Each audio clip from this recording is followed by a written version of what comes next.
I brought groceries to my in-laws to support my wife, then froze as I saw what was at the house. You ever feel your lungs forget how to work? That's what happened the second I saw her car wasn't alone in the driveway. It was a sunny Thursday afternoon, the kind of day where everything feels fine, almost too fine.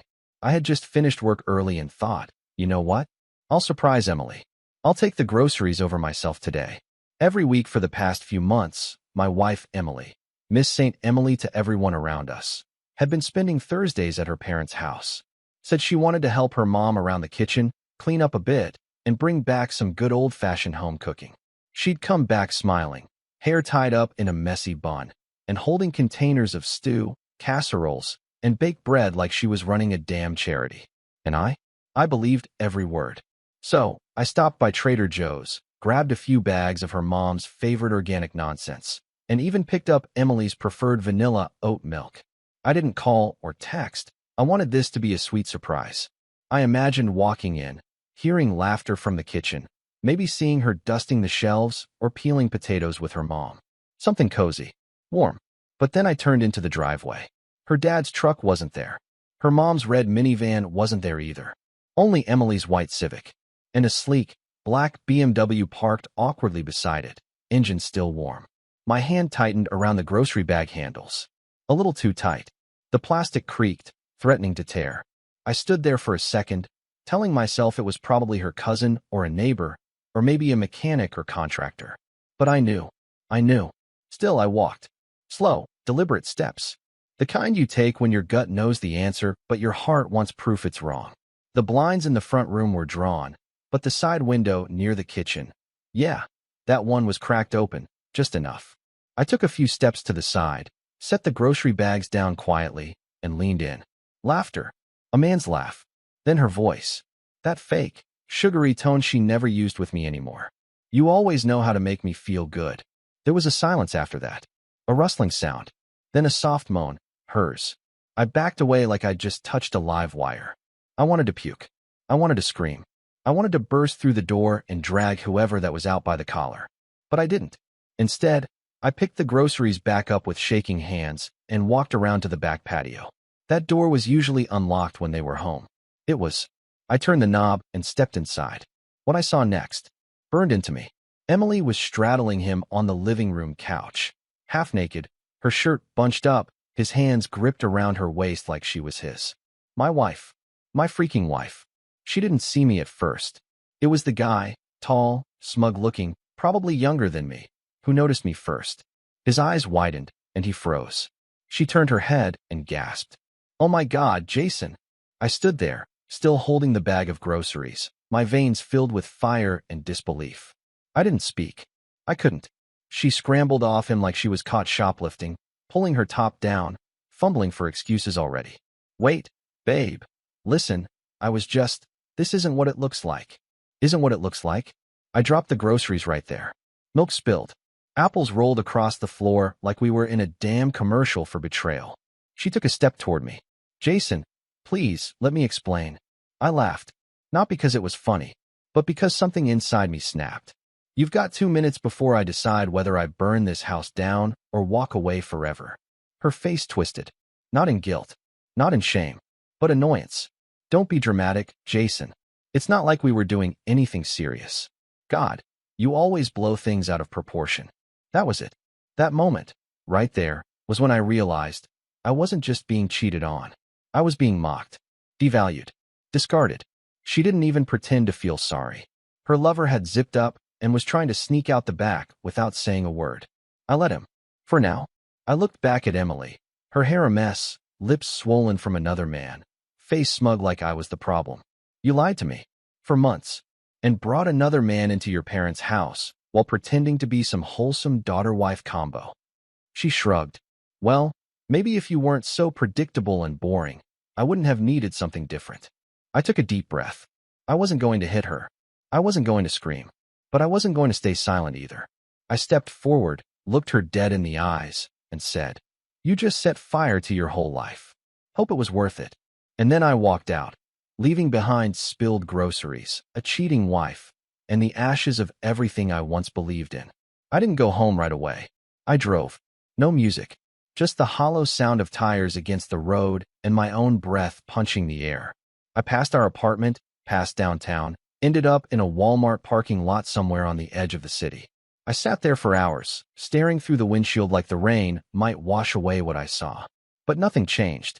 The image of her, straddling him, laughing, moaning, like I was already a ghost in her world, looped in my head like a punishment reel.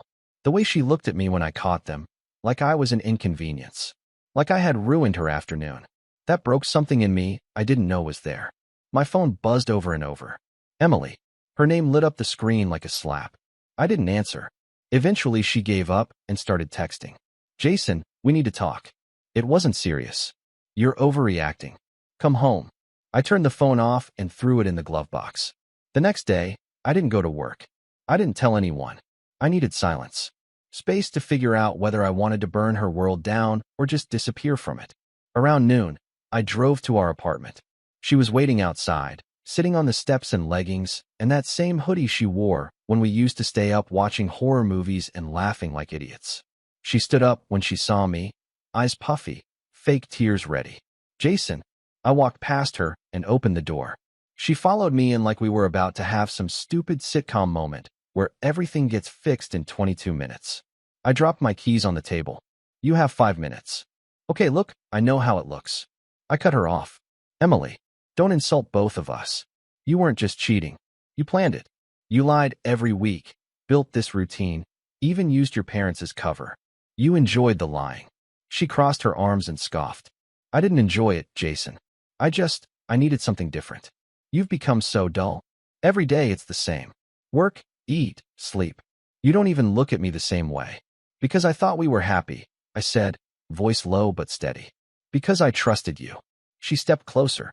Can't we just move on? I ended it with him. That made me laugh. Really laugh. You ended it after I walked in on you grinding on him in your parents' living room? It wasn't like that. Save it. She paused, then dropped the sweet act completely. Like flipping a switch. You know what? Maybe this is for the best, she snapped. You never had any ambition. You were too content. Too easy to control. And I got bored, okay? So sue me. I stared at her. You're unbelievable. I'm honest. No, you're cruel. That shut her up for a second. Her eyes darted, looking for something to latch onto. Some weak spot. But I wasn't offering any. I want you out, I said finally. By the end of the weekend. She blinked. This is my place too. I paid for the couch. Take it. You're making a mistake. No. I made it when I married you. Her mouth opened, but nothing came out. I went to the bedroom, grabbed a duffel, and started packing her things. Tossed shirts, shoes, her makeup bag, all of it, with surgical precision. She stood in the doorway watching me like a stranger. Like I'd become someone she didn't recognize. But the truth was, I'd finally become someone who saw her clearly. No illusions. No fake smiles. No more pretending. And she knew it. That terrified her more than anything. Because she wasn't in control anymore. I was. And I had nothing left to lose. She came back that night. I don't know what I expected after kicking her out, but I sure as hell didn't expect to hear the lock jiggle at 2 in the morning. I was lying on the couch, lights off, TV humming low, mind still looping the chaos of everything that had shattered. Then I heard her voice behind the door. Jason, let me in. It's raining. I didn't move. Jason, don't be petty. I left some of my things. I stood up, walked to the door, and cracked it open just enough to see her. Mascara smeared, hair wet, hoodie half-zipped, arms crossed like I was the one being unreasonable. You have 5 minutes, I said flatly. She shoved past me, brushing water onto the floor like her presence was still something I should tolerate. She moved fast, not toward the bedroom or her duffel bag, but to the kitchen. I'm starving. You still have leftovers. I stood there stunned. Are you serious right now? She opened the fridge like we were roommates after a bad argument. You know I don't like sleeping at my parents' place. It's depressing. I shut the fridge. This isn't your shelter. You don't get to walk in like nothing happened. She tilted her head. I said I was sorry. How long are you going to milk this? I stared at her. That face. The same one I kissed every morning for 5 years. The same one I once cried with when her dog died. But now it looked foreign. Plastic. Hollow. You didn't say sorry, I said. You said I was boring. You said I deserved it. She leaned against the counter, arms crossed again, mouth twitching like she wanted to smirk, but knew better. What do you want from me? A speech? Fine. I messed up. But maybe if you weren't so wrapped up in your little routines, I wouldn't have looked elsewhere. You planned it, Emily. Every Thursday. That wasn't a mistake. That was strategy. I needed excitement. He gave me that. You gave me bills and meatloaf. I stepped closer. You're unbelievable. No, Jason. I'm human. Something you forgot I was. No, I said coldly. You're a user. You used me to feel stable while you chased chaos behind my back. You wanted both worlds. She didn't deny it. Silence hung between us like poison in the air. Then she said it. You were never enough. I just didn't want to say it. And that was it. I opened the door and pointed outside. Leave. She didn't budge. I mean it, I said. You come back here again, I'll file a restraining order. I'll call your parents, your boss. Hell, I'll print out the photos. Don't test me. Her expression cracked. A flicker of fear. Not because she cared, because for the first time, she wasn't holding the cards. She grabbed her bag slowly, walked to the door, and stopped just before crossing the threshold. You'll miss me, she said. I didn't answer. I just shut the door behind her and locked it. Then I leaned my forehead against the wood and exhaled the longest breath of my life. I wasn't angry anymore. I wasn't sad. I was empty, like I'd been gutted and left with just echoes of what used to be love. But for the first time in a long while, I was alone, and it was quiet. And maybe, just maybe, that was the start of something better. The next morning, the silence in the apartment felt like a person itself, watching me, sitting beside me, following me from room to room. I walked into the kitchen, made coffee without thinking, then just stood there, staring out the window like my brain refused to process anything beyond basic function. Her toothbrush was still by the sink. Her jacket still hung by the door. Everything felt like she'd only stepped out for groceries and would be back in 20 minutes. But she wouldn't be. I wouldn't let her be. I took a trash bag and started clearing her things. Makeup wipes, hair ties, her stupid embroidered pillow that said good vibes only. I bagged it all without hesitation. If I paused, I'd feel something. And right now, I couldn't afford to feel anything but forward motion. Around noon, her mom called. I stared at the name for a few seconds. Took a breath. Answered. Jason, sweetheart, she said with that polite southern tone I always found comforting. Emily told us you two had a fight. I smiled bitterly. That what she called it? She said you got upset about some misunderstanding. That she was staying with us for a few days to give you both space. I almost laughed. She cheated on me, I said plainly. Silence. Then what? She was screwing someone else. At your house. Every Thursday. While pretending to bring me your cooking. Her gasp was sharp and real. Jason, I walked in on them. I cut in. It wasn't a rumor. It wasn't suspicion. It was her, on top of some guy, laughing like the world was hers. Oh my God. I didn't wait for more. Look, I respect you and Mr. Carroll. Always have. But this conversation is over. She's your daughter. You figure out what to do with her. She's not my problem anymore. I hung up. I didn't feel triumphant. I didn't feel like I'd scored a point. I just felt exhausted. Later that day, I did something I didn't expect. I booked a therapist. Not for her. Not for closure. But because something inside me felt fractured. Like if I didn't sort through it, she'd still own some piece of me. And I wasn't letting that happen. The first session was awkward.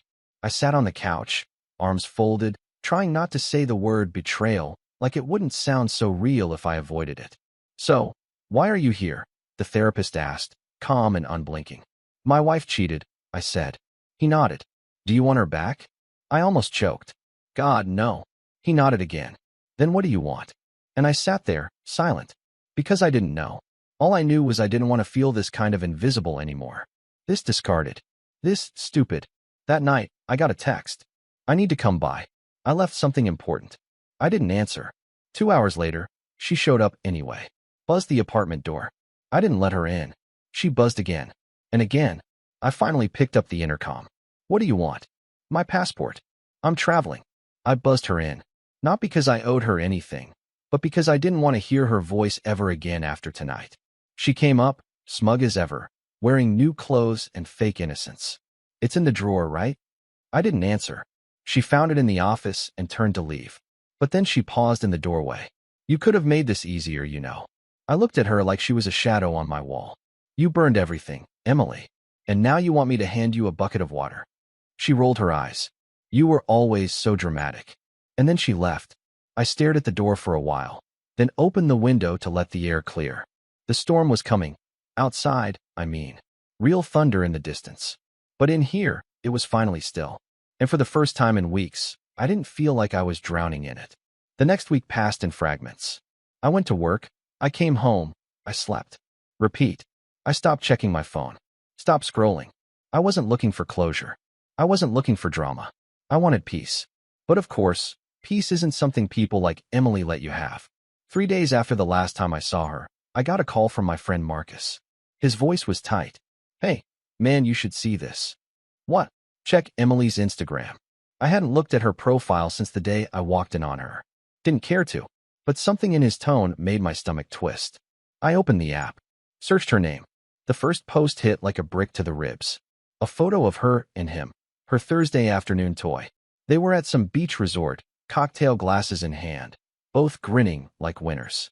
Caption said, "New beginnings. Real love finds a way dizzy." I stared at it for a long time. Not because it hurt. Not anymore. But because it was so empty. She had burned our marriage down, lied to everyone around her, and walked away like the whole thing had been a rehearsal for this new show she was starring in. I took a screenshot, not to keep, but as a reminder. This was her true face. That night, I finally did what I'd been avoiding. I called a divorce attorney. Jason Keller, I said into the phone. Yeah, I'm ready to file. It felt like ripping off a bandage that had fused with skin. But the second I heard the attorney say, "All right, let's get started," I felt something shift in me, like I was finally stepping out of her shadow. The next week was paperwork, notarizing, meetings. She was served while still on vacation. Classy. I didn't hear from her until she came back. This time, she didn't knock. She didn't text. She ambushed me at the gym. I was mid-rep on the bench press when I saw her standing near the mirrors, arms folded, mouth twisted into that condescending smirk she wore like perfume. I racked the weight, wiped sweat from my face, and walked past her. "Jason," she called after me. I kept walking. She followed me into the locker room. "Really? You're gonna ignore me now?" I didn't answer. Just opened my locker and grabbed my bag. "Don't you think this is all a little extreme?" she pressed. "We were married, for God's sake." I turned to her. "Exactly. Were. You torched it. And now you want sympathy because the flames are hot." She stepped closer, lowered her voice. "He's not what I thought he was." I actually smiled. Shocker. She hesitated, then said the most ridiculous thing she could have said in that moment. "I think we could fix this." I zipped my bag slowly. "You had me. Every version of me. The quiet one. The patient one. The one who brought groceries to your parents. And that still wasn't enough. Now you want to glue the broken pieces back together and pretend it's not sharp anymore." Tears welled in her eyes. I didn't believe them. "You never fought for me," she whispered. I stepped right up to her. "I did. Every day. But you weren't worth the fight." She didn't say another word. Just turned and left. That was the last time I saw her in person. But the paperwork came through 2 weeks later, signed, stamped, finalized. She was legally gone. And for the first time in months, I woke up and didn't think about what she was doing, who she was with, what lie she was spinning. I just breathed, and it felt like life again. A few months passed. Quiet ones. Good ones. The kind where you remember what it feels like to wake up without dread gnawing your ribs. I filled my time. New routines. Hit the gym harder. Read again. Took up late-night walks with music in my ears and no one asking when I'd be back. I had the kind of silence that didn't hurt anymore. It healed. Then came the email. It showed up late at night. Her name in the sender line. No subject. I hovered over it for 10 minutes before opening it. "I know I don't deserve your time, but I need to say this somewhere. I thought I was chasing happiness. I wasn't. I was running from myself. You were the one person who loved me without needing a mask. And I punished you for it. I hurt you in ways I now carry every day. I'm not writing this to get anything. Just wanted you to know I was wrong. About everything. Emily." I read it twice. 3 times. But I didn't feel what I expected. No satisfaction. No anger. No sadness. Just distance. Like reading a message from someone I used to know in a lifetime that wasn't mine anymore. I didn't reply. I didn't need to. That part of my life was closed. Fully. Finally. I forwarded the email to a folder labeled "Closure" and never opened it again. A week later, I ran into her mom at a grocery store. She looked thinner, older, like life had taken a bit out of her. "Jason," she said with a strained smile. "You look good." "Thanks," I nodded, polite. She hesitated before speaking again. "I'm sorry. For everything." I believed her. "She said you never looked back," her mom continued. "I didn't," I said. "She's not doing great." I didn't answer that. She wasn't mine to fix anymore. And yet, as I walked away, I didn't feel bitter. I didn't wish her harm. I just didn't care. Which, in its own quiet way, was the loudest peace I'd ever known. Months became a year. I met someone new. Slowly. Carefully. A woman named Rachel. Kind eyes. No games. No drama. She didn't ask for my history on the first date. She asked what made me laugh. And for the first time in forever, I laughed like I meant it. She didn't replace anything. She became something new. Something real. And I realized something no one tells you when your world shatters. It's not about rebuilding the same house. It's about building somewhere else entirely. A place without broken walls and hidden rooms. If I had anything to say to someone going through what I did, it'd be this. Don't chase the apology. Don't wait for the regret. Don't try to make sense of betrayal. It never came from logic. Walk. Heal. Let the silence teach you who you are when no one's manipulating the volume. Because one day, you'll wake up, look in the mirror, and realize you don't miss her. You miss who you were before she convinced you that you weren't enough. And that version of you? He's still in there. You just have to let him speak again. So this is how it ends. Not with a dramatic fight or a final word, but with stillness. Not with revenge. Not with some cinematic karma moment. Just me, sitting on my balcony with a cup of black coffee, watching the morning light hit the side of buildings, and realizing I'm okay. Better than okay. I survived. She didn't destroy me. She didn't take the best parts of me, though she tried. For a while, I thought she had. I thought the man who used to believe in loyalty, in softness, in showing up with groceries and no expectations, was gone. Dead. Buried beneath the betrayal. But he wasn't. He just needed time. Space. Silence. And now, he's here again. Stronger. Sharper. Quieter in some ways, but louder in the ones that matter. I've got boundaries now. I've got self-respect. I no longer beg anyone to see my worth. Because I know it. And as for her, I don't hate her. I don't wish her misery. But I hope she feels it. The weight of it all. I hope every time she tells her version of the story, there's a second of silence where the truth creeps in. And I hope she realizes that what she walked away from wasn't just a husband. It was a man who would have stood beside her through anything, if only she hadn't spit on that kind of love. But that's not my story anymore. My story is what comes next. And it's mine alone. So here's to the ending. Not a broken one. Not a bitter one. Just done. And that, for the first time since it all started, feels good.